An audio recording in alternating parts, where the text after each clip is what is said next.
Thank you for your time coming in on a Sunday morning. And for now, let's just have everyone kind of introduce themselves and we'll get into the debate. Okay, good morning. Thanks, Jay. I'm John Rafferty. I'm the director of the Long Range Fires Cross-Functional Team, headquartered at Fort Sill, Oklahoma, and I'm a member of Army Futures Command. I'm Eric Wesley, and I'm Deputy Commander of Army Futures Command. The command just recently came here to Austin. I run the Futures Center, or the Futures and Concepts Center out of Fort Eustis, Virginia. What we do is we define what the future operational environment is going to look like, and then blueprint or design an Army to reconcile the problems of that environment. My name is Jay Harrison. I'm the Command Innovation Officer at Army Futures Command. I'm kind of the ambassador to the high-tech community, the startup community, the folks in the Army is looking to reach out to and engage and pull into collaborative relationships with our stakeholders. Thank you. So with that, I'll start. So really hot question here. So the military uses the term lethality a lot. What does this term mean? John? So that really dovetails nicely into what what our team does in the cross-functional team for long-range precision fires.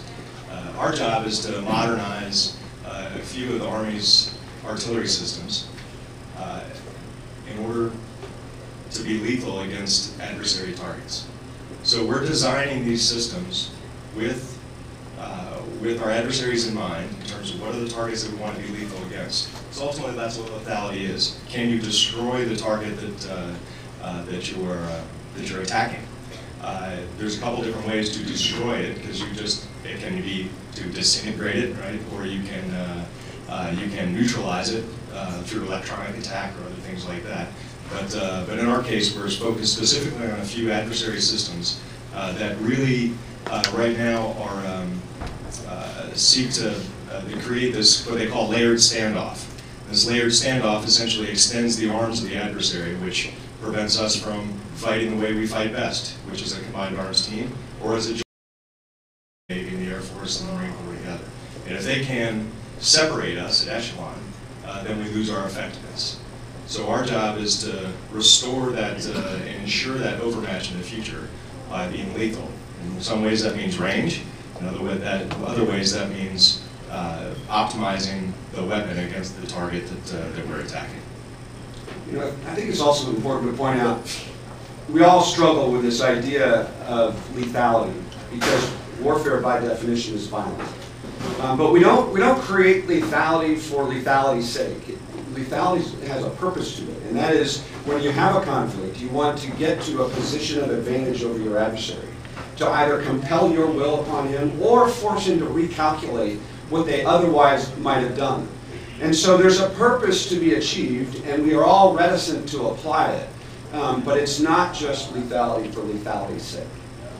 Yeah, I'll riff on that for 1 second. I mean, the intent that we're trying to achieve is to have such an overwhelming military capability that no one would dare to take the United States on. That's the idea. I mean, the idea is not first and foremost that we want to roll out our new cannon and start blowing things up. It's the exact opposite. The fact that we have that capability makes it less likely that we'll have to use it.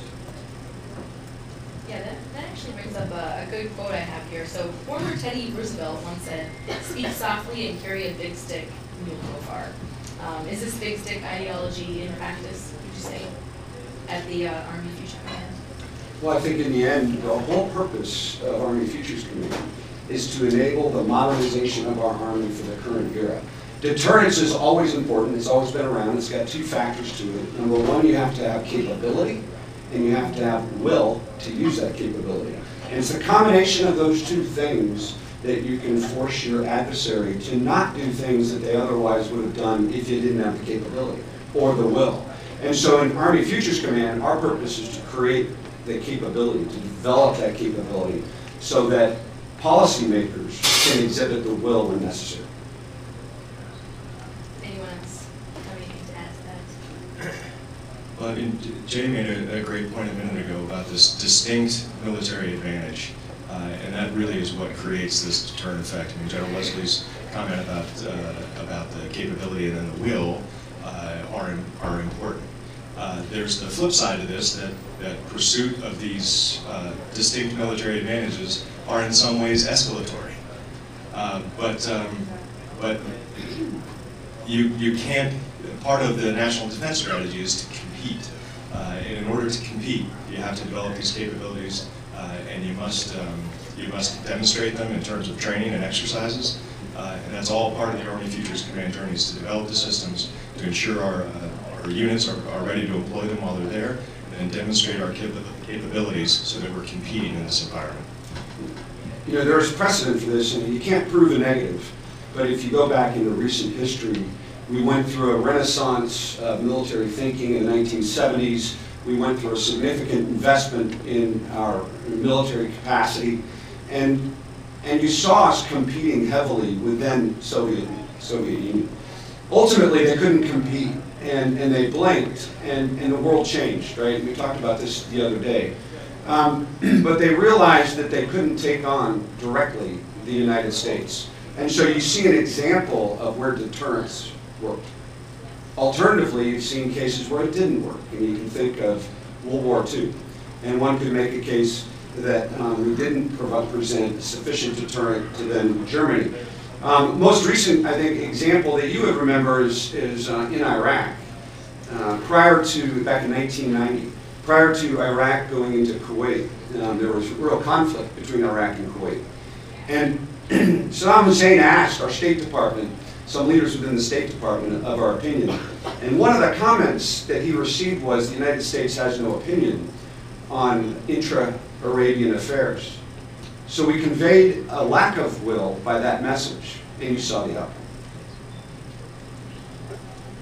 A concern that I've heard folks verbalize to me is the fact that we have these capabilities implies that we're going to use these capabilities. And I think that couldn't be further from the truth in reality. I think, in fact, that's one of the things that makes the United States military unique. We are not guided by the capabilities that we have in our inventory. We're guided by a set of values and principles that's a reflection of the American people, a reflection of our Constitution.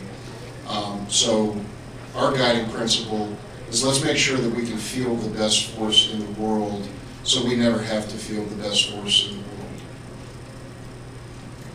So, just playing devil's advocate for a second. So what might you say to an innovator who might be reluctant to share their ideas with the military, in fear that the military will make them turn into the next Robert Oppenheimer, who's the father of an atomic bomb, which was used? Maybe I'll start with this one. When you say things like long-range precision fires, it has a violent implication in the name, and that's off-putting to some people. And I would say over and above that, it is hard for people to relate to who don't have some type of context working in and around the military. So I'm a .com innovator. What do those long-range precision fires have to do with anything that I can potentially bring to the table? I mean, the short answer to that is about, and I'm making up numbers here, but 80% of what the Army does has some analog in the civilian world, in the commercial world.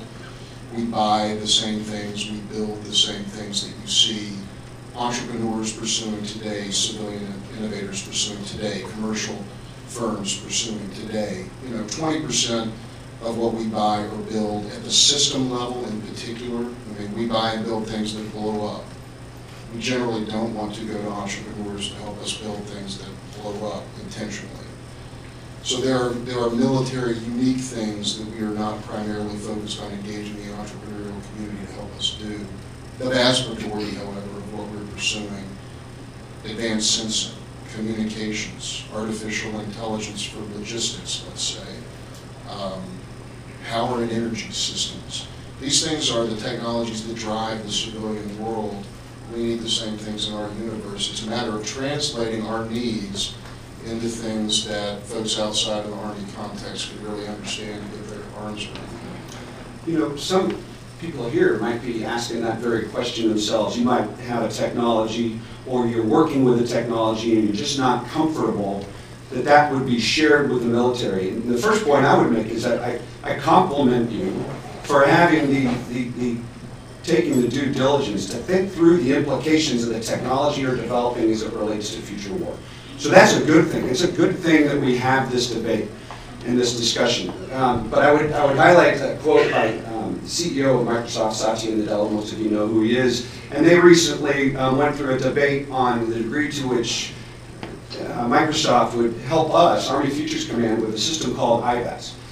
It's a heads-up display capability that soldiers would use on the ground. A number of their employees didn't want to be involved in that. And one of the things Satya said is that we as a corporation have made a principled decision to not withhold technology from institutions elected in democracies in order to enable us to have the freedoms that we hold dear. And so they've thought through this, but we all need to consider this and continue to think through it in each case. So one of the changes in our approach under Army Futures Command is that each of the cross-functional teams who are focused on particular modernization objectives are led by officers from the operations field. So I'm in charge of the modernization of artillery systems. I happen to be an artilleryman, but I'm not an acquisition officer, I'm not a scientist or an engineer. But as an operator, I understand the consequences of the weapon systems that we're developing. To take it another step, I want an advantage that allows them to fight within the law of armed conflict. So you talked about ethical fighting, and I'm just wondering here when we're having this conversation. Right now, there's an AI arms race happening with China, with Russia, and us. How do you see that arms race playing out? What would happen if we win that? What would happen if we lose it? How does that look? We'll lead off on that one. This is an important one. It's been in the news a lot. I think most recently you saw Google withdrew from Project Maven, which is an artificial intelligence-based technology. And again, I think it's a great debate. We need to have this debate. But let's look at first what one of our peers said about artificial intelligence. President Putin said the nation that dominates artificial intelligence technology will dominate the world. That comes from President Putin. I would argue that the genie's out of the bottle. It's coming to the battlefield. So the question I'd ask anybody that is concerned about that is, to what degree do we think that China, which is using artificial intelligence now to enhance their police state, to what degree do you think China is having this debate, or considering the degree to which leadership is held accountable by their people, like you? To what degree is Russia having this debate? So the question would be, who better to start to embrace this technology and understand the ethical limitations and get ahead of those peers who would use it for inappropriate purposes? I'll give you a very tangible example of the value distinction, let's say, between the Chinese government and the United States government on this issue. China collects all of the data associated with virtually any internet service operating in China and makes that data available to the military to support artificial intelligence algorithm development. We have nothing like this in this country, or should we, quite frankly. But it does put the United States at a severe disadvantage when it comes to developing AI algorithms. We've made that choice. We have made that choice in the Army, in the United States, to limit how we're approaching this type of escalation of artificial intelligence. And those are the types of things that you will see here around any kind of technology. I mean, we consciously limit ourselves around the values that we hold closest. A key term is offset. How do we offset an advantage our adversaries might have? And that's by using AI to enable us to make better decisions. I mean, why wouldn't we all want to make better decisions? Now, I use just a practical example for how we fight now. And as we employ artillery systems and how we approach operations, we use this thing called the targeting methodology. It's pretty simple. This is for the Army, right? So it's decide, detect, deliver, and assess. So the decisions up front are made by commanders who say, who identify high payoff targets that they want to attack. It's important to success of our military operation, we must defeat these 3 or 4 targets. That's a decision that's made up front. Going with that decision on how we're going to do it. What are the target selection standards? So that means how accurate do we need our grid coordinates to be? What degree of fidelity we need in the intelligence before we attack that target. And then we also use what we call the attack guidance matrix. So if it's what kind of target is best attacked by what kind of munition. Everything that goes into that is based on the law of armed conflict, proportionality, unnecessary suffering, military necessity, all that. So after that, we go into the detect phase. And now we're talking about data that has to be analyzed and poured over by soldiers, by human beings. Why wouldn't we want to assist their cognition in helping them identify those targets? They're going after what's been decided we need to attack. It helps with that decision making going forward. And then ultimately, before we pull the trigger on a weapon, to oversimplify it, there's another human in the loop. So all we're doing is aiding that decision making. Human starts it, human finishes it. It's not replacing anything, it's only making it better. And I don't know why we all wouldn't want that. Because we want to offset what might be a particular advantage by our adversaries. You know, let me tackle the elephant in the room. I think one of the reasons there's concern about artificial intelligence and the military leveraging it is there's this concern that we're going to create Terminators or killer robots, right? And that's always the first thing that we tend to go to. But frankly, there is all sorts of utility for artificial intelligence. John just explained one aspect of it. But the other point I would make to you is we don't want robots on the decision loop of pulling the trigger.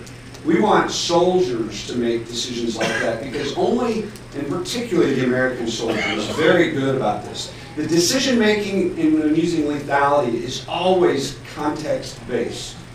And I'll just give you an illustration. In my personal experience in Iraq in 2003, we watched soldiers go through urban, suburban, rural environments. We went through desert, swamp, and again, urban areas. We had insurgents, we had regulars, and we had civilians. And all of those variables mixed, not to include the addition of weather and day, night environments.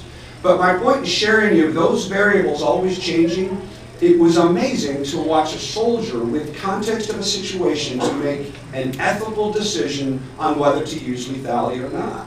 Robots can't make those decisions, but what AI can do is enhance the data, the information that improves the context with which a soldier makes the decision. And I think that's a fundamental point right there. Only soldiers can develop a context. What we want to provide with AI is increase the resolution and amount of data with which he builds that context. So let me anchor that point with an example that our boss uses regarding how we train tank gunners. So we train tank gunners, people that shoot the big cannon with the equivalent of flashcards representing different targets. And the passing grade is 80%. If you get it right 80% of the time, you let the big cannon loose. Artificial intelligence will help us do things like move that percentage to 99% in highly complex environments. And the idea is to make the decision not to shoot the weapon just as much as it is to make the decision to shoot the weapon. So there is a lot of debate amongst different countries on how automated we want the systems to be in these robots. What do you think the U.S. DoD's perspective is long term? If other countries decide to have automated AI systems that will kill without a human in the loop, what do you think our way is? Well, I think first point I would make is that our policy is that we not have the machine be lead on the loop, that we want a person in the loop. That's our position because we think they're better. Now, speed is important, and there are systems at some point, someday, that are going to make decisions. But warfare is bigger than just individual decisions. And we think that the soldier is always going to be the leader who can make contextual decisions and fight the way we believe and pursue ethical behaviors that are part of our culture and our norms.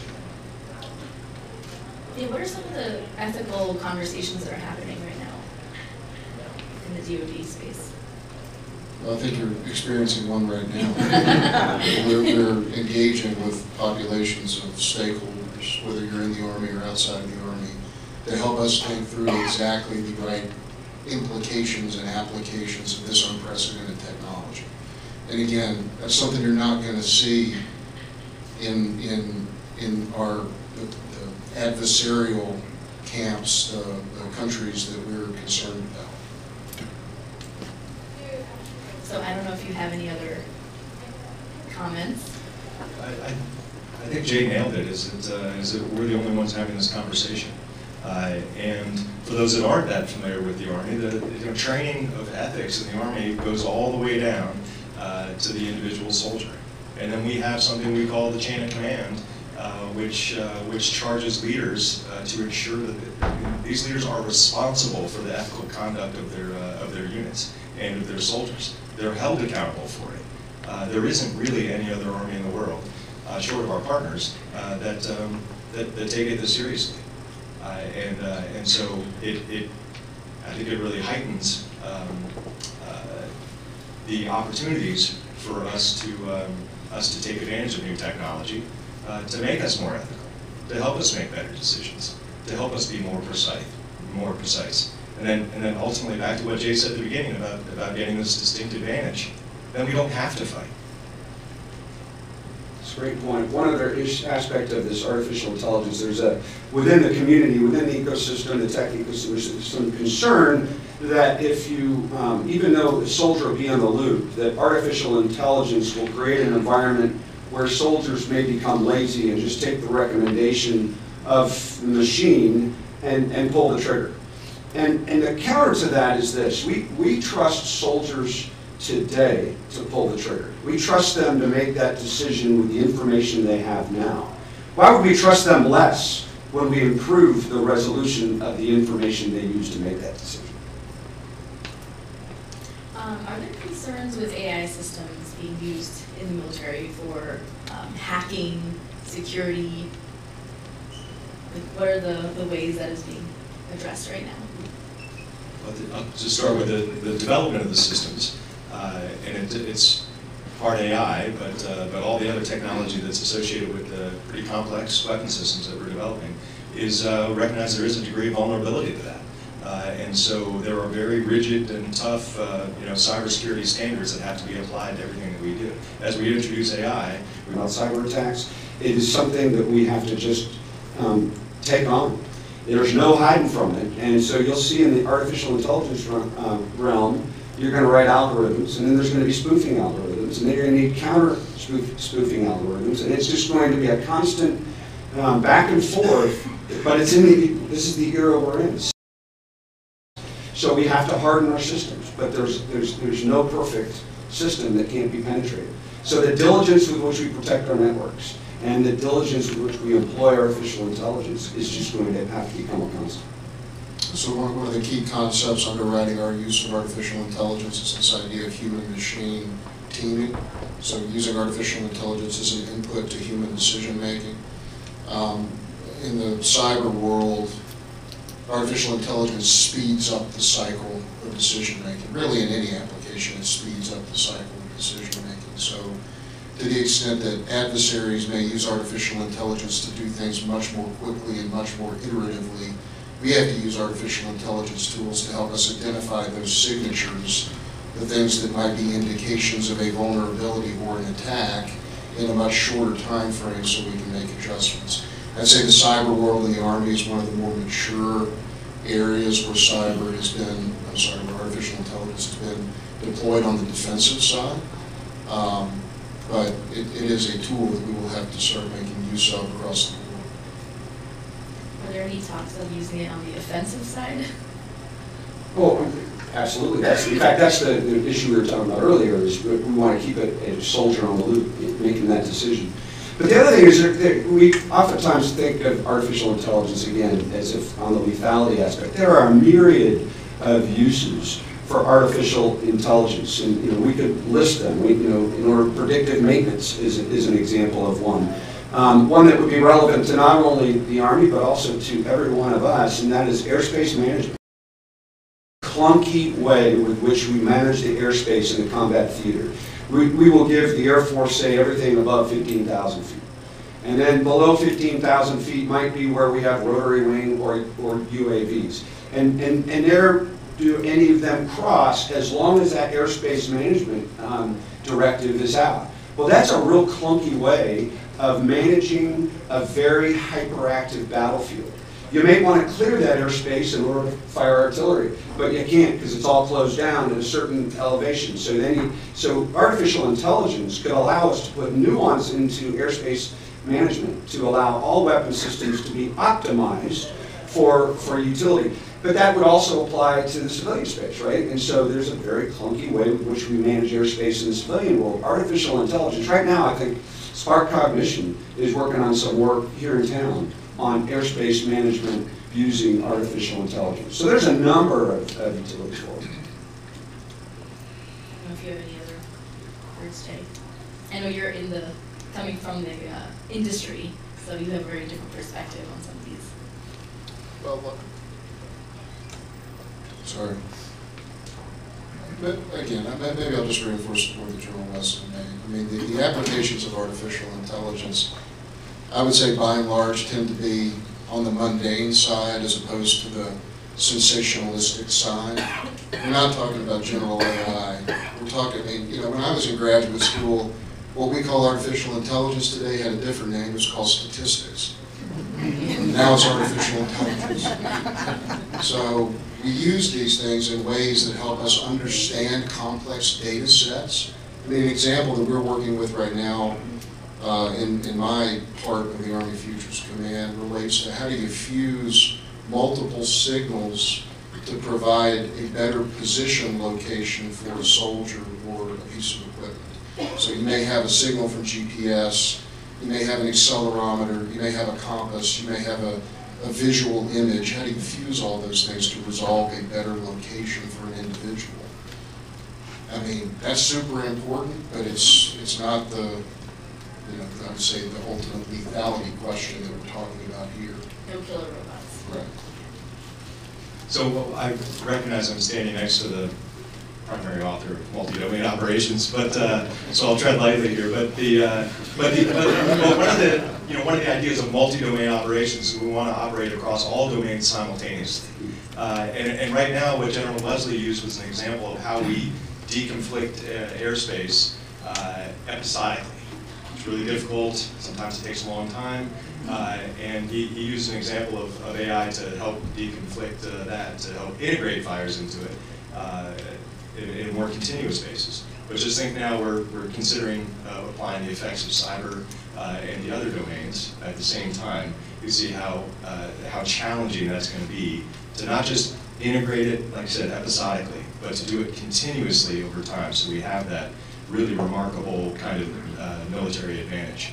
And it's going to take something like AI to help us make these decisions continuously. You made it sound really exciting. No, AI is boring, it's just stats. I get it. So I think I saw one hand raised up. I think we'll open it up for questions now. Okay. We want, let's, someone throw my... I could probably sound off. My name is Jaeger, I'm a veteran business owner. And I just want to offer some supplemental information to what was said. So I was in the military for 32 years, primarily in special operations, special tactics in the Air Force, and civil affairs in the Army. And I can tell you that I was involved in far more humanitarian assistance missions when I was in the military and partner nation assistance operations than I was in combat operations to destroy or damage people. So for those that are worried about that, keep that in mind. There's an awful lot of protecting people and helping people that's involved with the United States military.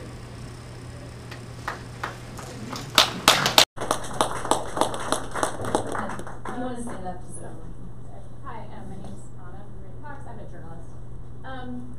I appreciated what that gentleman had to say, and also I appreciated you letting us know we don't have to be afraid of killer robots. That was the first thing on my mind. But I am wondering, what should we be afraid of? And knowing what you know about this technology that's available, what are you afraid of?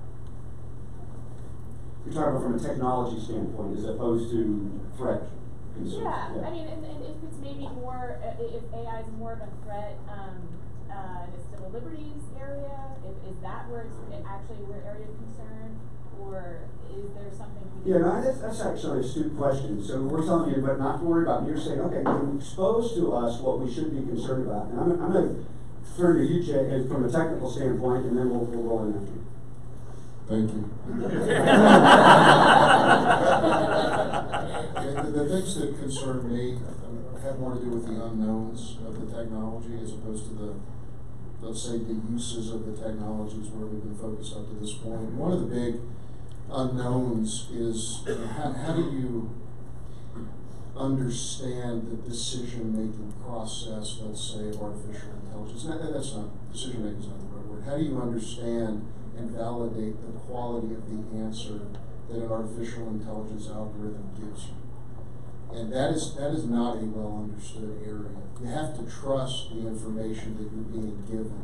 And if there's a convoluted black box where data comes in and it spits out an answer, if you don't understand that logic trail, then the answer may not be something that you can trust. And the other piece is the data.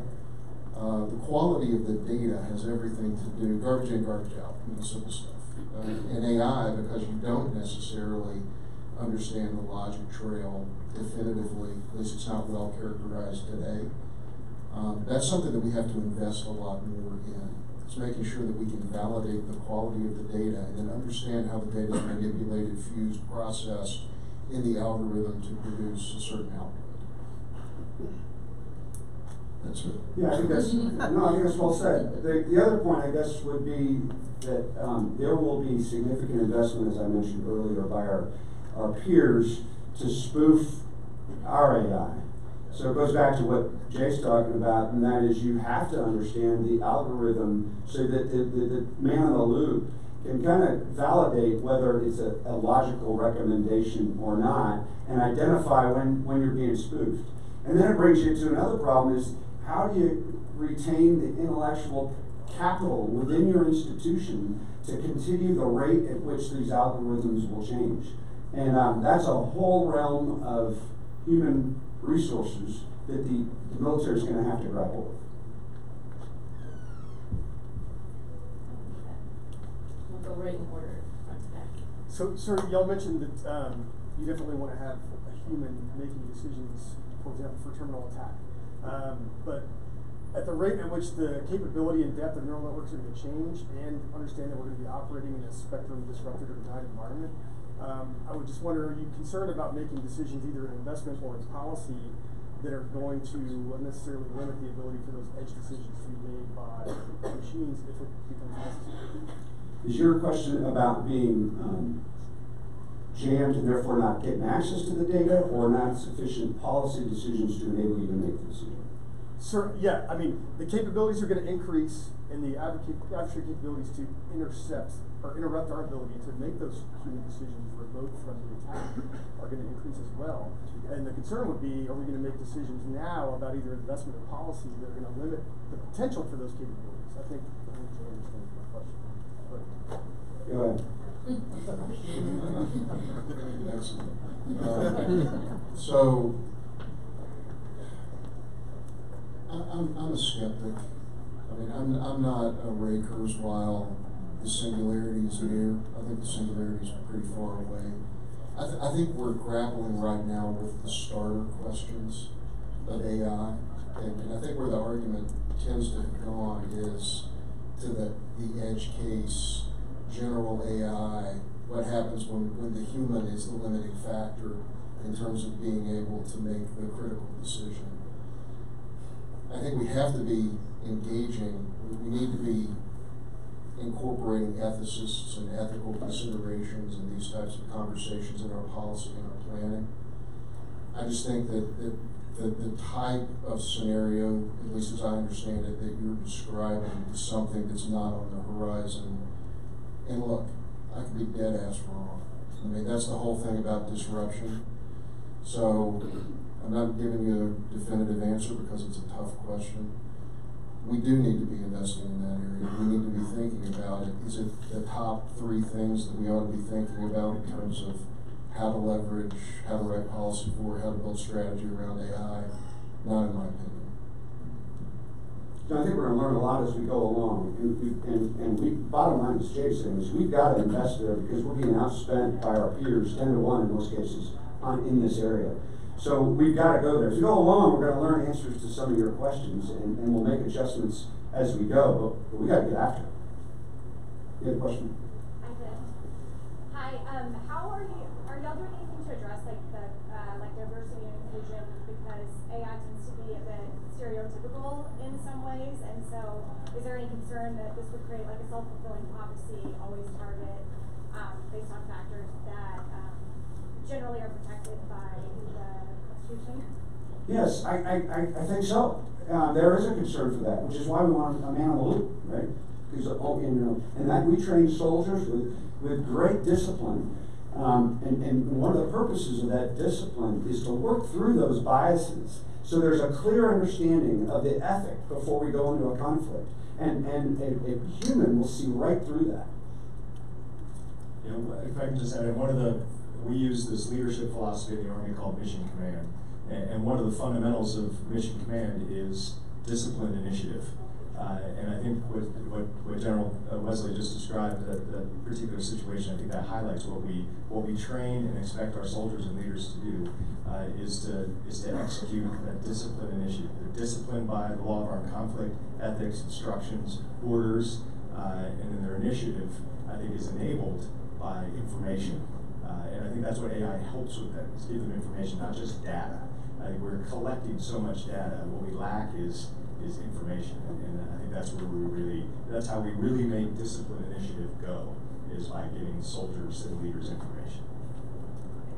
So, I mean, this is kind of an apocryphal comment, but I think it gets to the heart of what you're saying. And I've heard this from a couple different people that I respect, so I'm going to take it at face value. I have been told that facial recognition algorithms that have been built in China are not particularly good at doing facial recognition on white people, Caucasians, because that's not what the data is trained to differentiate around. And so if we're feeding biased data into the algorithm, whether it's gender bias, whether it's cultural bias, whatever, you're not going to get an output that's desirable in a general application space. So I think it comes back to the data question. I think we have to figure out how to make sure that the data is unbiased before we build the algorithms to provide certain outputs. And maybe the conversation's gone past this point, but to go back a couple of steps to the point about human in the loop, and I just wanted to add an observation from a different context. A couple of months ago, I was at a human research program workshop in Galveston that is sponsored by NASA. And so there was a long discussion and several tracks on AI in medical decision making, because when astronauts travel to Mars, 20 minutes light time one way, there's no human in the loop back to mission control, so astronauts have to make decisions, medical decisions that might have immediate implications, and they're going to want to use artificial intelligence to help them to get to a good outcome. So the question that was raised was, how do the astronauts trust that the AI recommendation is valid? And it goes back to the answers came back to the same ones that you guys raised. You need the human in the loop at the beginning that develops it, and the human in the loop as part of that process that makes the final call, because the human in the loop, the doctor, the physician, the trained person, is going to say, you know, the AI is recommending this, but I know this person, I know this situation, I'm not going to go with that, or I'm going to pivot and go a little bit differently. So they're having these same kinds of discussions in completely different contexts than military, but they're all coming down to the same kinds of challenges that we're having to address with AI that you're talking about. It's not just military specific. The beauty of the example you gave is with self-diagnosis, you have a little bit of incentive, right? So I think that goes to illustrates the point Jay made earlier. You know, to the degree you understand the algorithm is going to improve the clarity of your judgment of that recommendation. I'm sure the astronauts will want to understand those algorithms. Yeah. So just in the interest of time, what are some of the top areas that you do need help with from industry?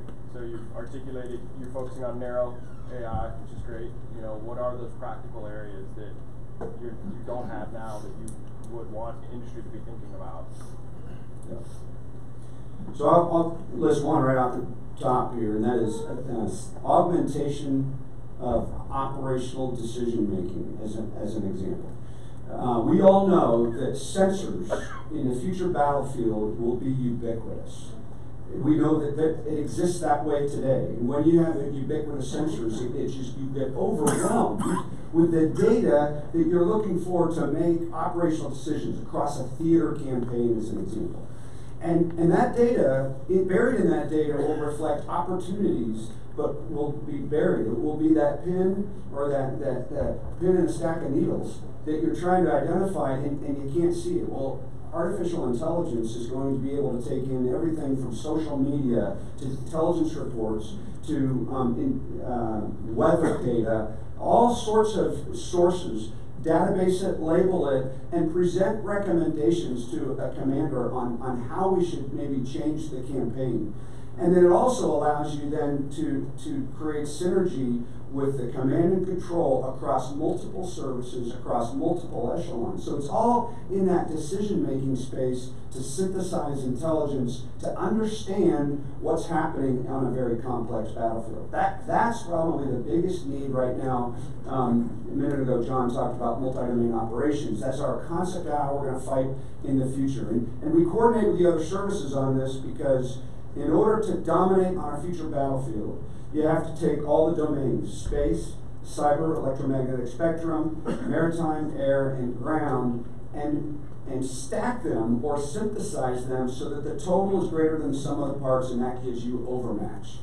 Now imagine that for a minute. You're trying to synchronize maritime ops, which moves at about 30 knots, right? Ground, which moves anywhere between 2 miles an hour to 35 miles an hour. Cyber, that turns in milliseconds. And so, but you want to create an effect that synchronizes all those things. How do you create synthesis? It's not going to be stubby pencil on a matrix.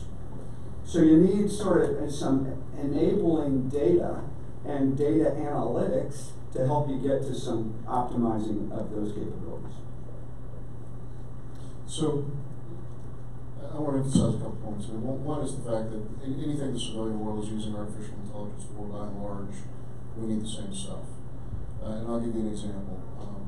Power and energy optimization. Largest loss of life in our deployments in Iraq and Afghanistan were a result of convoys and the exposure to improvised explosive devices, and getting fuel to forward operating locations and then having casualties inflicted as a result of the devices exploding.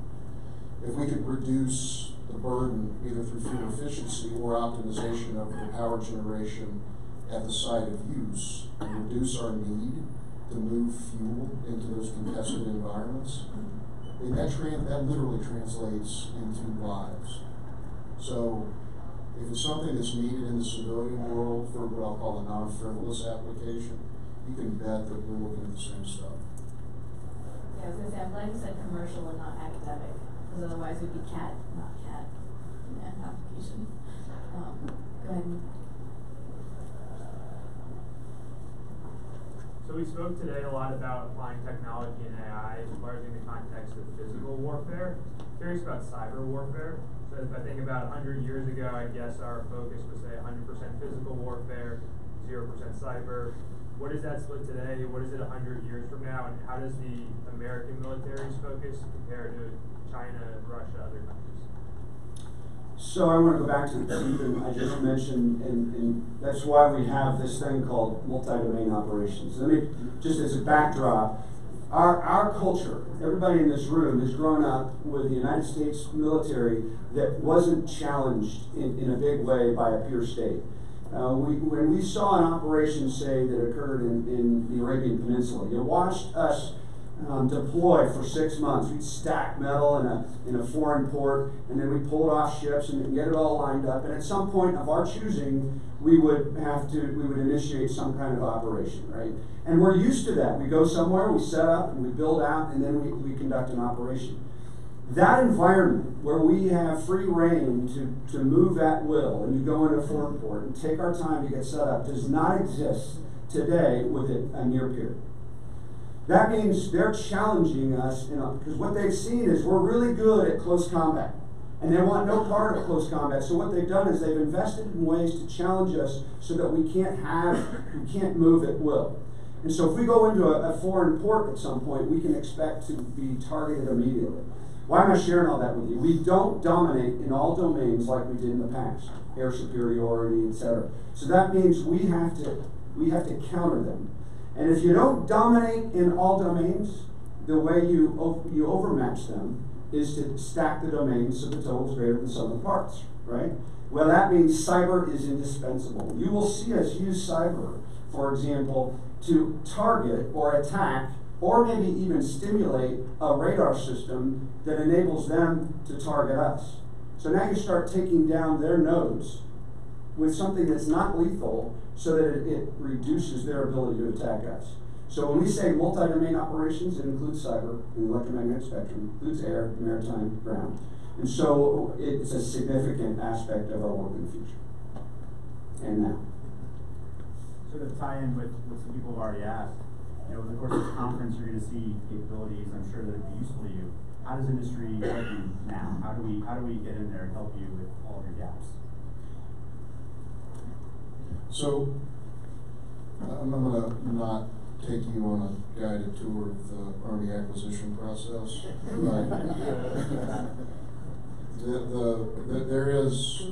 But there are developments on the horizon within Army Futures Command that are specifically designed to open up the aperture for solution providers and partners coming in from the non-defense industrial base. Not to the exclusion of the defense industrial base, but we are interested in opening up the aperture to new ideas. And one of the things that we're pursuing is what I would call an emphasis on problems as opposed to product specifications. So historically, the way that we go out and buy or build things is by writing a detailed requirement that really prescribes a solution. The rate of change of technology today means that we're not often going to get the specification right a priori, right out of the gate. So what we're interested in doing is defining these problem sets that we can externalize and market broadly, and then create channels for potential solution providers to come in and just tell us how they would approach that problem. Part and parcel of that is making capital available in a different way.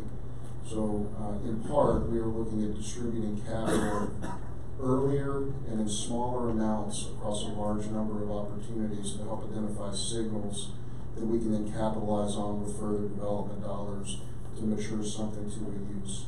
From an Army Futures Command standpoint, I'd ask you to be a little bit patient. I mean, we just showed up here. We're putting a lot of these programs in place. So over the next 6 months or so, you will start to see problem sets that we externalize through various mechanisms, either in-person, physical type interaction events such as this, through our websites, broad agency announcements, SBIR program, and that'll give you a trigger to come in and hopefully address things that we're specifically looking for. The other thing is, I would say not just a willingness to collaborate, but a willingness to understand the problem that we have.